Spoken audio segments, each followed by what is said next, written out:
വയനാട് ദുരിതാശ്വാസ പ്രവർത്തനങ്ങൾക്കായി കോൺഗ്രസ് സമാഹരിച്ച ഫണ്ടിന്റെ സുതാര്യത ഉറപ്പാക്കുന്നതിനോടൊപ്പം സിപിഎമ്മിന്റെ തെരഞ്ഞെടുപ്പ് തന്ത്രങ്ങളെയും കുറിച്ച് ഷാഫി പറമ്പിൽ പ്രതികരിച്ച് രംഗത്തെത്തിയിരിക്കുകയാണ്. വയനാട്ടിലെ ഭവന നിർമ്മാണ പദ്ധതിയുമായി ബന്ധപ്പെട്ട് ഉയർന്നു വന്ന സാമ്പത്തിക ആരോപണങ്ങളെ പ്രതിരോധിച്ചുകൊണ്ട് പാർട്ടി അക്കൗണ്ടുകൾ വഴി മാത്രമാണ് പണം സ്വീകരിച്ചതെന്നും അതിന്റെ കണക്കുകൾ പൊതുസമൂഹത്തിന് മുന്നിൽ വെക്കാൻ തയ്യാറാണെന്നും അദ്ദേഹം പറയുന്നുണ്ട്. കൂടാതെ വടകരയിലെ വിവാദമായ കാഫിർ സ്ക്രീൻഷോട്ട് കേസ് അന്വേഷണം അവസാനിപ്പിക്കാനുള്ള നീക്കത്തെ ജനാധിപത്യ വിരുദ്ധമായ ഒന്നായിട്ടാണ് അദ്ദേഹം ചിത്രീകരിക്കുന്നത്. തെരഞ്ഞെടുപ്പ് വിജയത്തിനായി വർഗീയ ചേരിതിരിവുണ്ടാക്കാൻ ഭരണകക്ഷി ശ്രമിക്കുന്നു എന്ന ഗൗരവകരമായ ആരോപണവും അദ്ദേഹം ഉന്നയിക്കുന്നുണ്ട്. ഒരു ജനപ്രതിനിധി എന്ന നിലയിൽ പാർട്ടിയുടെ പ്രവർത്തനങ്ങളെ ന്യായീകരിക്കാനും എതിരാളികളുടെ രാഷ്ട്രീയ നീക്കങ്ങളെ തുറന്നു കാട്ടാനുമുള്ള ഷാഫി പറമ്പിലിന്റെ ശ്രമമാണ് ഇവിടെ കാണാൻ സാധിക്കുന്നത്. എന്തായാലും അദ്ദേഹത്തിന്റെ ആ പ്രതികരണ വീഡിയോ മുഴുവനായി നമുക്കൊന്ന് കണ്ടു നോക്കാം.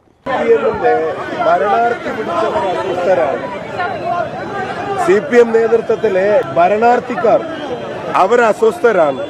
അവർക്ക് ഏത് വിധേനയും ഈ ജനവിധിയെ അട്ടിമറിക്കണം. അത് BJP ആയിട്ട് ഡീലുണ്ടാക്കിയിട്ട് ആണെങ്കിൽ അങ്ങനെ, മറ്റ് ജനസംഘടനകളുടെ ഡീലുണ്ടാക്കിയിട്ടാണെങ്കിൽ അങ്ങനെ. പക്ഷേ കേരളത്തിൽ അതൊന്നും നടക്കാൻ പോകുന്നില്ല.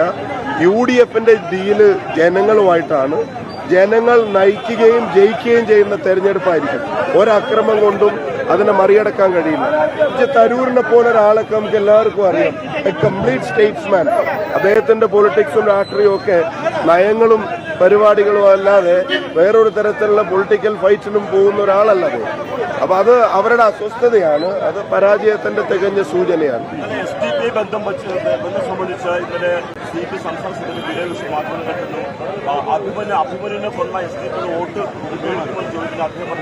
ഞങ്ങൾ അഭിമന്യൊപ്പമാണ്, പക്ഷേ എല്ലാ ജനങ്ങളുടെയും വോട്ട്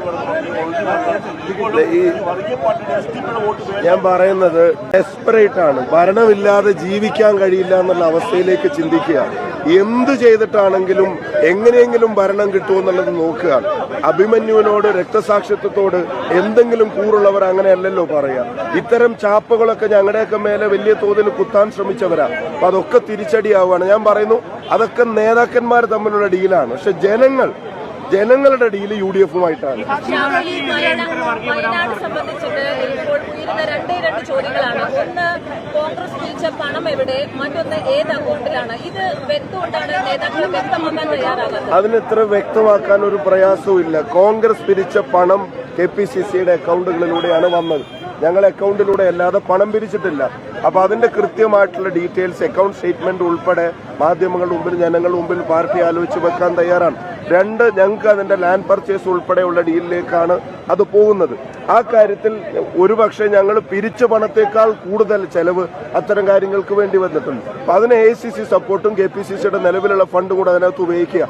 വയനാട് ഫണ്ടിന് വേണ്ടി പിരിച്ചതിൽ നിന്ന് ഒരു പൈസ വേറൊരു വഴിക്കും ചെലവാവില്ല, വേറൊരാൾ എടുക്കാനും പോകുന്നില്ല. KPCCയുടെ അല്ലാത്ത ഫണ്ട് കൂടെ, ACCയുടെ അല്ലാത്ത സപ്പോർട്ട് കൂടെ വയനാടിന്റെ ഭവന നിർമ്മാണത്തിന് വേണ്ടി ഞങ്ങൾ ഉപയോഗിക്കും.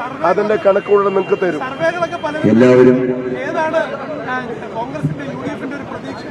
ജനങ്ങളുടെ സർവേ അതന്നെ ഞങ്ങളുടെ വിശ്വാസം.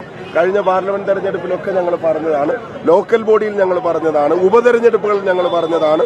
അത് ആവർത്തിക്കും. അതിഗംഭീര വിജയമുണ്ടായിരിക്കും. അല്ലെ, കേരളത്തിന്റെ തെരഞ്ഞെടുപ്പ് ഗോതയിലേക്ക് കാഫിറും കൗമും തുടങ്ങിയ പദങ്ങൾ സംഭാവന ചെയ്ത പാർട്ടി CPM ആണ്. അത്തരം ശ്രമങ്ങളിൽ നിന്ന്, ഹീനമായ ശ്രമങ്ങളിൽ നിന്ന് അവർ പിന്തിരിയണമായിരുന്നു. അതിനകത്ത് ഒരു കാര്യം, ഇപ്പോൾ കാഫിർ സ്ക്രീൻഷോട്ടിന്റെ അന്വേഷണം പോലീസ് അവസാനിപ്പിക്കുകയാണെന്ന് പറഞ്ഞു. ഒരിക്കലും നടക്കാൻ പാടില്ലാത്ത ഒരു കാര്യമായിരുന്നു വടകര ലോക്സഭാ തെരഞ്ഞെടുപ്പിൽ നടന്നത്. അതങ്ങനെ അവസാനിപ്പിക്കേണ്ടതല്ലോ. അത് ആവർത്തിക്കപ്പെടാതിരിക്കാൻ ശക്തമായ നടപടിയെടുക്കേണ്ട പോലീസ് ഭരണത്തിൽ നിന്ന് ഇറങ്ങുന്നതിന് മുമ്പ് അതും കൂടെ അങ്ങനെ ചെയ്താലും സംരക്ഷിക്കുമെന്ന മെസ്സേജ് കൊടുക്കാൻ ശ്രമിക്കുക. അത് കേരളത്തിലെ ജനങ്ങൾ അംഗീകരിക്കില്ല.